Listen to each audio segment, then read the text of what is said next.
Menurut Marison, ketika terjadi Islamisasi pada tahun 1292, Gujarat masih merupakan kerajaan Hindu. Untuk itu, tidak mungkin kalau asal-muasal penyebaran Islam berasal dari Gujarat. Selanjutnya ada teori Arabia dan masih dikemukakan oleh Thomas W. Arnold. Coromandel dan Malabar bukan satu-satunya tempat asal Islam ketika dominan dalam perdagangan Barat Timur sejak awal abad Hijriah atau 7 atau 8 Masehi. Hal ini didasarkan pada sumber-sumber Cina yang mengatakan bahwa menjelang akhir abad ke-7, pedagang Arab menjadi pemimpin sebuah pemukiman Arab Muslim di pesisir pantai barat Sumatera. Kemudian ada teori Persia. Teori ini didasarkan pada teori mazhab. Cara atau proses Islamisasi di Indonesia adalah melalui perdagangan, melalui perkawinan, melalui pendidikan, melalui dakwah, melalui seni budaya, melalui tasawuf, melalui politik.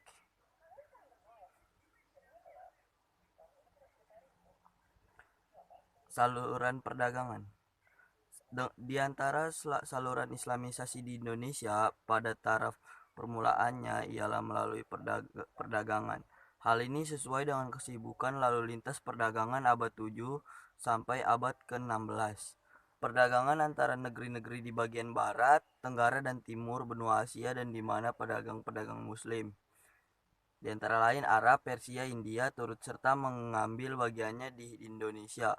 Tasawuf merupakan salah satu saluran yang penting dalam proses Islamisasi. Tasawuf termasuk kategori yang berfungsi dan membentuk kehidupan sosial bangsa Indonesia yang meninggalkan bukti-bukti yang jelas pada tulisan-tulisan antara abad ke-13 dan abad ke-18.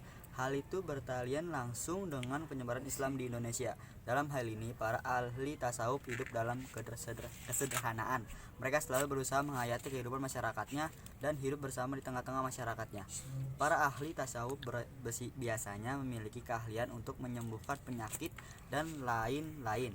Jalur tasawuf yaitu proses Islamisasi dengan mengajarkan teosofi dengan mengakomodir nilai-nilai budaya bahkan ajaran agama yang ada yaitu agama Hindu ke dalam ajaran Islam. Pengaruh kekuasaan raja sangat berperan besar dalam proses Islamisasi. Ketika seorang raja memeluk agama Islam, maka rakyat juga akan mengikuti jejak rajanya.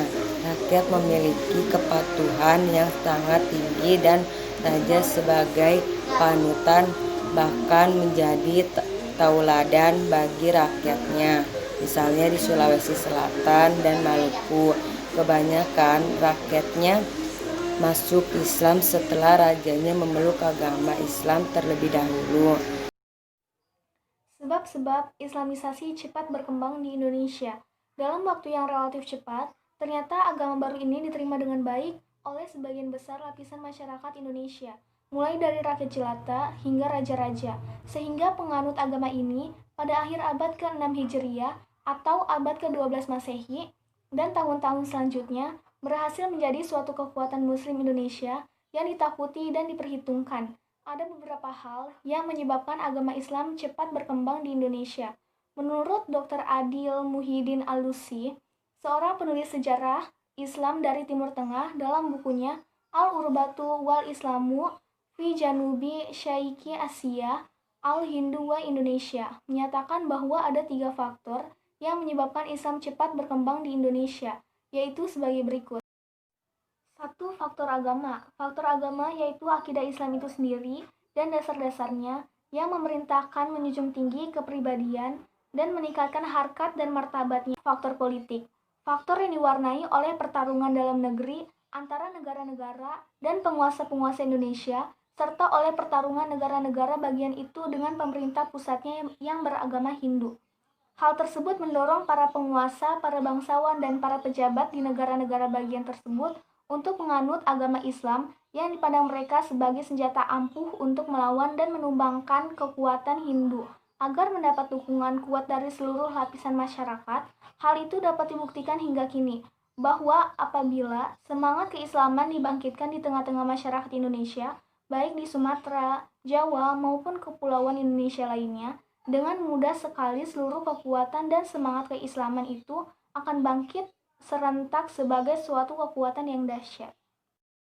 3. Faktor ekonomis.